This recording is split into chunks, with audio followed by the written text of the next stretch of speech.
kalau soal Anies, kemudian menjadi solusi, iya, gitu loh. kenapa soal Anies tetap menjadi Bang Effendi, sebentar Bang Effendi. Kalau Anies, kenapa Anies tetap menjadi masalah bagi banyak orang? Karena banyak orang siapa? Loh, narasi yang seperti ini yang harus kita bantah. Masalah banyak orang itu loh. Banyak orang siapa? Cuma 3 detik sampai sekarang di media sosial tuh isu itu masih diangkat orang banyak. Media sosial kalau pemilihan Anies menang, bagaimana mempersoalkan Anies? Loh, ini cuma 3 detik mau saya kan nggak sama sampaikan diskusi apapun dikasih judul apapun di 2024 jatuhnya ke yang seperti ini. Nah, makanya saya mau bilang begini, yang masih tersisa di banyak orang. Sesi pertama loh ini. Iya. Yang tersisa di banyak orang adalah tidak pernah Anies sekalipun maju ke depan publik mempermasalahkan penggunaan yang overutilized soal-soal identitas di dalam kampanye Pilgub DKI. Tidak pernah satu kali pun. Ketika orang tidak bisa disolatkan karena memilih Ahok dan sebagainya, itu luka bagi nasionalisme kita. Ntar dong, tadi udah bicara, ya kan? What? Indonesia sejak dulu kala tetap dipuja-puja bangsa. Ini yang harus kita bantah. Itu ahistoris, ya, itu tidak faktual. Nah, itu karangan, itu framing. Jadi faktor utamanya yang menampilkan politik identitas adalah Ahok, yang waktu itu kita dukung. Karena kinerjanya dan segala macam, gitu kan. Nah, oleh karena itu, kalau kita tidak masuk berdebat soal itu, maka ini harus dihentikan. Pak Bukhari izin komentar dikit di situ. Harus dihentikan. Sekaligus bertanya ke Bapak. Jadi menurut saya sih Pak Bukhari. Biar selesai dulu. Oke. Ya. Jadi kalau ngangkat politik identitas, mari kita cari ujung persoalannya. Persoalannya adalah Ahok. Mari kita lihat sejarah ke belakang. Tidak ada sebelumnya. Saya ikut kok. Saya ikut berproses di situ kok. Menjadi saksi saya. Termasuk ketika diundang Metro, diundang TV One untuk mempersoalkan ini di Hotel Borobudur. Saya ini faktornya karena Ahok. Permainan politik identitas tentu itu satu fenomena yang tidak bisa kita pungkiri, dan sukses susah dibentuk, tapi kan ini juga mulai melebar. Nah, permainan politik identitas tentu itu satu fenomena yang tidak bisa kita pungkiri dan susah dibentuk. Tapi kan ini juga mulai melebar politik identitas ini, Bang Karni. Ya, Pak Anies juga memahami keadaannya bahwa rakyat Indonesia tidak menerima pemimpin yang terlalu berbau ke Arab-Araban, bukan wajahnya, mental berpikirnya. Nah, maka dia coba mendekati itu biara-biara, gereja-gereja, pendeta-pendeta, memberi kesan bahwa ini Anies untuk Indonesia. Tapi pertanyaannya adalah, benarkah Anies untuk Indonesia atau ini hanya demokrasi mau dijadikan kuda Troya? Kan itu pertanyaan terbesar. Karena kalau kesadaran itu ada, kenapa 2017 kita nikmati betul itu menang pilkada dengan menjual agama dan tidak ada penyesalan, tidak ada itu ucapan permintaan maaf secara terbuka kepada publik bahwa kemenangan ini telah melukai peradaban dan sejarah demokrasi Indonesia. Maka atas nama kandidat yang terpilih, saya mengucapkan belasungkawa yang sedalam-dalamnya atas hancurnya peradaban ini, meskipun saya terima kemenangan ini sebagai penghormatan terhadap demokrasi. Ya, kurang lebih gitulah, Pak. Politik identitas ini, ya, Pak Anies juga memahami keadaannya, bahwa rakyat Indonesia tidak menerima pemimpin yang terlalu berbau ke Arab-Araban, bukan wajahnya, mental berpikirnya, ujar Boni Hergans. Karena yang kenapa saya dalam mereaksi. Makanya saya karena ngangkat identitas. Harusnya jangan direaksi, makanya saya kalau nggak clear, Bu, ini harus Nah, ada. jadi begini, kalau soal Anies, kemudian menjadi solusi, gitu loh. Kenapa soal Anies tetap menjadi Bang Effendi, sebentar Bang Effendi. Kalau Anies, kenapa Anies tetap menjadi masalah bagi banyak orang? Karena banyak orang siapa? Loh, narasi yang seperti ini yang harus kita bantah. Masalah banyak orang itu loh. Banyak orang siapa? Cuma 3 detik sampai sekarang di media sosial tuh isu itu masih diangkat orang banyak. Media sosial kalau pemilihan Anies menang, bagaimana mempersoalkan Anies? Loh, ini cuma 3 detik mau saya kan nggak sama sampaikan diskusi apapun dikasih judul apapun di 2024 jatuhnya ke yang seperti ini. Nah, makanya saya mau bilang begini, yang masih tersisa di banyak orang. Sesi pertama loh ini. Iya.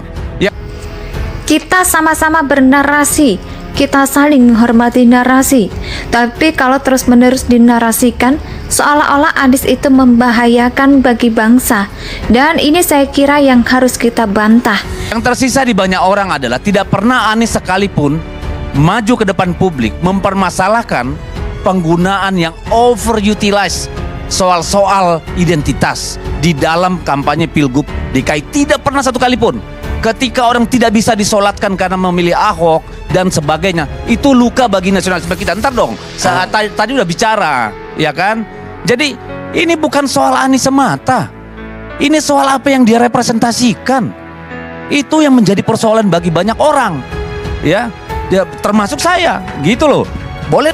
Nah, artinya bahwa permainan narasi-narasi hari ini menurut saya sih akan terus membawa kita kepada pendangkalan makna kehidupan berpolitik dan sebagainya dan membuat kita akhirnya jauh dari penyelesaian problem yang mendasar yang sudah mulai dan sedang ditangani oleh pemerintahan Pak Jokowi. Maka saya agak ragu apakah nanti kalau model politik macam ini kita bisa menghadirkan pemimpin baru yang seperti Pak Jokowi, atau justru kita akan mundur lagi ke masa lalu. Nah, ini kecemasan saya yang terbesar. Saya tadi agak terganggu soal jadi gini Bung, kita sama-sama bernarasi, kita saling menghormati narasi.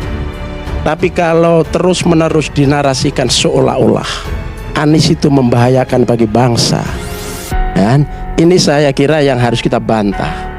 Kita ini siapa? Kita harus menghormati semua warga negara punya hak yang sama, dipilih dan memilih, kemudian punya tanggung jawab yang sama untuk majunya bangsa dan negara ini. Caranya yang berbeda, kompetisi, pilihan partainya, pilihan ininya itu yang berbeda. Kita ini siapa? Kita harus menghormati semua warga negara punya hak yang sama dipilih dan memilih. Ujar Effendi Khoiri, Ketua DPP Partai Nasdem. Adapun kemudian simbol identitas segala macam, kita ini semuanya sebetulnya beridentitas. Siapa yang tidak beridentitas? Lahirnya pemilu Jakarta yang seperti ini sebetulnya faktor utamanya bukan Anies loh, tapi Ahok. Orang Kristen, Cina mengutip ayat Al-Quran, berangkatnya dari situ. Yang menafsirkan ayat semaunya. Di sini sebetulnya titik tolaknya.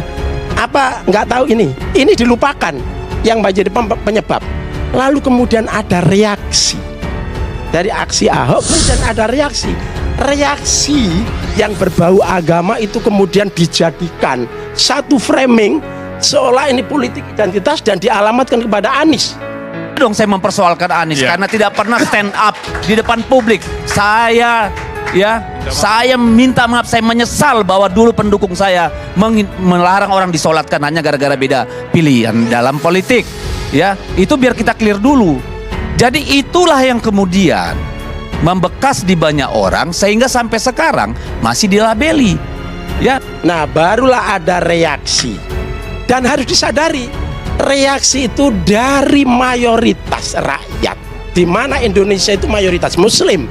Lah kemudian ada berbau-bau agama seperti itu logis, secara filosofis masuk akal, secara sosiologis nggak bisa dihindarkan, ya, secara juridis boleh. Ini tidak dalam rangka menghancurkan negara Indonesia, tidak dalam rangka, justru untuk Indonesia. Jangan dilupakan sosiologis ini. Lalu kemudian direaksi dengan narasi-narasi identitas. Pukulannya kepada siapa? Kepada mayoritas. Apa nggak sakit itu? Nah, oleh karena itu kalau mau ngangkat itu kita bisa berbantahan.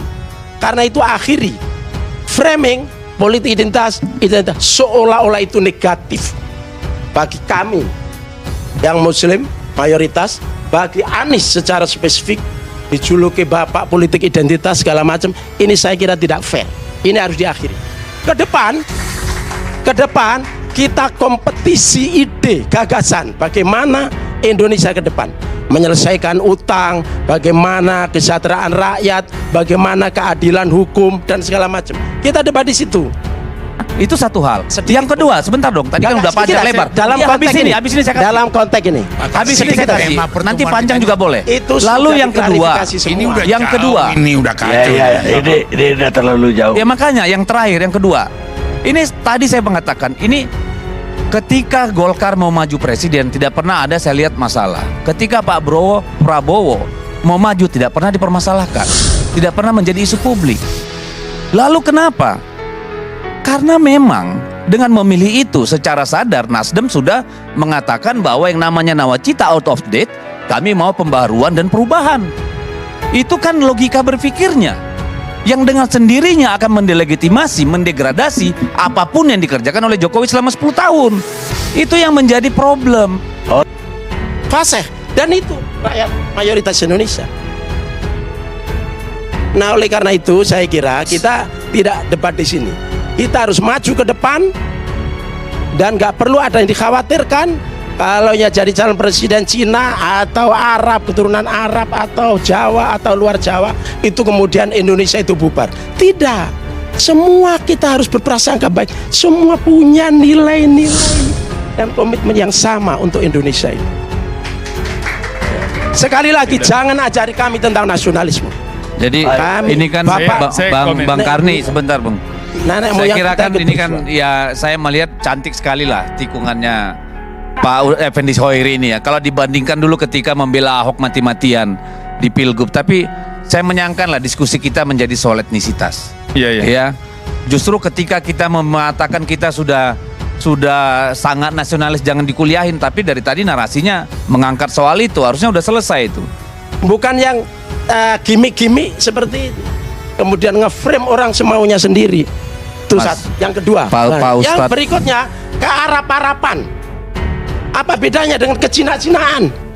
Kita ini nggak bicara itu lagi. Arab, Cina, siapapun yang menjadi warga negara Indonesia punya hak yang sama. Punya hak yang sama. Tidak ada itu lagi. Ya, kita hanya berbeda selera, pilihan, warna, komitmen kita. Jangan diajari kami tentang nasionalisme.